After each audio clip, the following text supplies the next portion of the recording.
Welcome sa aking channel, and today, ang pag-aaralan natin ay isa sa most difficult part in English grammar. This is no other than the use of reflexive and intensive pronouns. By the way, shout out nga pala sa aking dating estudyante na gumawa ng YouTube channel, Crystal Ramsey. At ganoon din sa nag-request sa comment, ang CCTV. Now, our topic is about reflexive and intensive pronouns. Before that, we need to define first what is a reflexive pronoun. It says here, reflexive pronoun is a pronoun that points back to the subject. Ito ay isang uri ng pronoun na tumuturo doon sa subject. And it can be used as a direct object, indirect object, and object of a preposition. In other words, pag sinabi natin reflexive pronoun, ito ay isang uri ng complement. And what kind of complements? Ito ay direct object, indirect object, at object of the preposition. Itong mga complements na ito, sila yung nagkukompleto sa thought na dinedepect doon sa verb. Alright. Now, and these reflexive and intensive pronouns have the same form. Meron silang parehong forma, pero they have different uses in a sentence. Now, we have myself sa singular, for plural, ourselves. Yourself, yourselves sa plural, and by the way, dito sa myself, this is used in the if your subject is in the first person. And ourselves naman sa first person plural. Sa yourself, ito naman ay ginagamit sa pag ang subject ay second person, singular. Sa plural, ay ganoon din, yourselves pa rin. Oh, by the way, itong himself, herself, at itself ay ginagamit kapag ang subject ay nasa third person, singular. At ang plural form naman niya ay magiging themselves. Alright, in this example, Wendy saw herself in the mirror. Now, here, herself, the pronoun herself, points to the noun or subject, Wendy. Ito ay tumuturo dito sa subject na Wendy. Now, we are going to find the function of the pronoun herself in this sentence. Ano ba ang gamit nito? Ang sabi rin sa ating definition, reflexive pronoun can be used as direct object, indirect object, and object of the preposition. Now, dito, when they saw what? Yung unang first step natin, tatanong tayo ng what. When they saw what? The answer, who? When they saw who? The answer is herself. So, herself is our direct object. Paano natin malalaman na ito ang direct object? Kasi siya ang answer sa question na who. Kapag walang answer sa question na who or what, then there is no direct object. Now, our subject is Wendy, at itong so, ito ang ating verb. Now, what kind of verb? Doon sa video, ito ay diniscuss natin at ito ay tinatawag natin na transitive verb. Kasi siya ay nagtatransmit ng action at merong object na receiver of, meron siyang direct object. Now, next sentence, Wendy prepared herself breakfast. Dito, we are going to repeat our step. We are going to ask the question, who or what? When they prepared what? Our answer is breakfast. So, dahil ito ang answer sa question na what, then breakfast is our direct object. Again, when they prepared what? Breakfast. For whom? Para kanino? The answer is herself. So, herself is our indirect object. And our verb is prepared. So, this is our verb. Now, what kind of verb? Again, dahil meron siyang direct object, this is a transitive verb. And windy is our subject. So the pattern is STVIODO. Alright.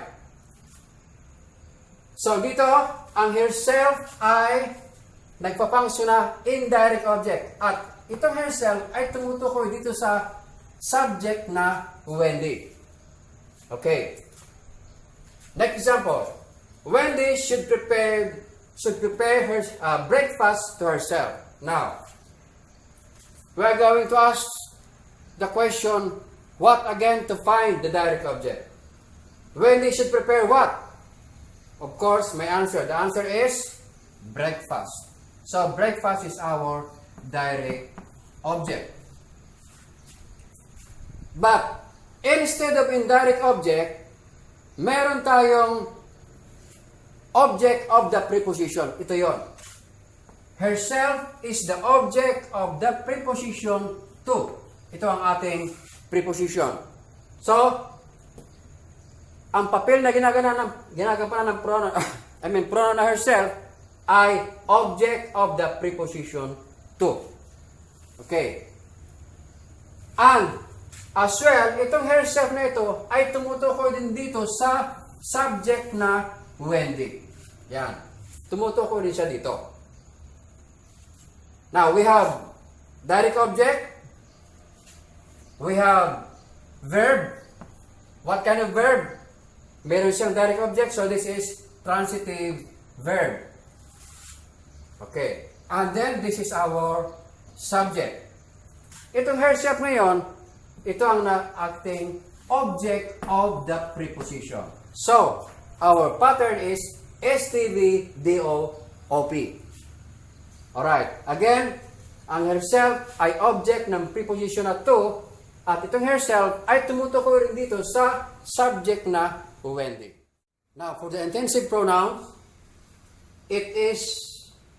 intensive pronouns are pronouns that are used to emphasize another noun or pronoun. Ito ay isang uri ng pronoun na nagbibigay diin sa isang noun or pronoun. Kadalasan, ito yung sinusundan na word ng pronoun. And they do not refer to the subject. Hindi sila tumutukoy sa subject. And they are also called emphatic appositive. Pag sinabi natin appositive, ito ay word na nagbibigay ng another information or additional information about the previous word. Alright. Now, this example. I made coffee for the visitors themselves. Ang ating pronoun ay themselves. And itong themselves na ito, hindi siya tumutukoy dito sa subject. Kasi siya ay intensive pronoun. Hindi siya tumutukoy dito. Ang reflexive lang ang tumutukoy sa subject. Pero ito, sa halip na ang subject ang tinutukoy niya ay itong noun na visitors. Ito ang kanyang tinutukoy. So in other words, itong visitors ay itong themselves ay iisang tao lang. Alright. Kaya ang tawag dito ay appositive din. Appositive kasi siya ay nagbibigay ng additional information about the noun visitors. Again, ang difference sa reflexive at intensive pronoun, ang reflexive ay tumutukoy sa subject, ang intensive ay hindi siya tumutukoy sa subject, kundi siya ay tumutukoy sa noun or pronoun. Okay. Next sentence. He himself paid the bill. Now, ang ating subject ay itong he. Ang sabi rito sa ating they are used to emphasize another noun or pronoun. Ito ay pronoun. So, itong himself, nag-i-emphasize dito sa pronoun. Itong una nating example, ang pronoun ay nag-i-emphasize sa noun. Dito naman, ang himself ay nag-i-emphasize o nagbibigay din dito sa pronoun. Okay. Next, he is not an honest person himself. Ang ating intensive pronoun ay himself. At ito ay hindi siya tumutukoy dito sa subject, kundi siya ay tumutukoy dito sa sinusundan na word. Kaya ang tawag dito ay emphatic appositive. Kasi tumutukoy siya dito. Now, kung titingnan natin ito, parang pareho lang ang reflexive at intensive pronoun. But there is a trick. Notice, dito sa unang sentence, I made coffee for the visitors themselves. Ito ay nagbibigay din lang dito. Ibig sabihin, ito ay hindi siya, wala siyang gaanong function dito sa sentence. Nagbibigay din lang siya dito. In other words, pwede nating tanggalin ito nang hindi nababago ang thought sa sentence. Like this, I made coffee for the visitors. Walang nabago. Okay, dito naman, he himself paid the bill. Pag tinanggal natin ito, himself, he paid the bill. Wala ring nabago. So, in other words, himself is not really functioning an important part in the sentence. Pwede siyang tanggalin. Ito siya ay nag-i-emphasize lang, nagbibigay din lang dito sa noun, as a pronoun. Next, he is not an honest person himself. Dito, itong himself ay pwede rin natin tanggalin kasi iisang tao lang ito. Iisang tao lang ito. Ito, iisang tao rin din. Ito, iisa rin ang tinutukoy. So dito, pag tinanggal natin ito at binasa natin, he is not an honest person. Walang nabago. So this is intensive pronoun. Alright, we are going to check if you have learned something in our lesson today. Paki-pause muna ang video and then try to write your answer and then we are going to check this. Now, in sentence number 1, the table was made by himself. Assuming na nalimutan ninyo ang rule. Kasi kumisan mahirap tandaan yung rule. But we are going to apply what we have learned, yung technique. The table was made by himself. Itong himself, kapag tinanggal natin dito siya, the table was made by, putol na. So, hindi pwedeng tanggalin. In other words, himself is reflexive pronoun. Ito ay reflexive. Number 2, Robert cooked the breakfast himself. Pag ito ay tinanggal natin, Robert cooked the breakfast. Walang nabago. So, this is intensive pronoun. We promise ourselves not to be late again. Itong ourselves, pag tinanggal mo ito, we promise not to be late again, ito ay object ng verb na promise. Ito ang answer sa question of what? We promise what? Ourselves. So, pag tinanggal mo ang ourselves, mawawala ang direct object. Mawawala. So, mababago siya. Dahil nababago siya, ito ay reflexive pronoun.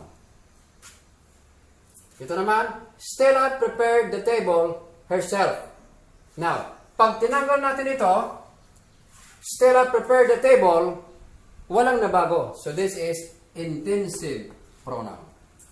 Jane wrote the song by herself. Itong herself, pag tinanggal natin, Jane wrote the song by. Hindi pwede, nabago siya. So this is reflexive pronoun kasi ito ay object ng preposition na by. Alright. Before we end, I'd like to shout out for my editor, the creator of The Grand Thumb, as well as sa aking videographer, the creator of Feed the Mind TV.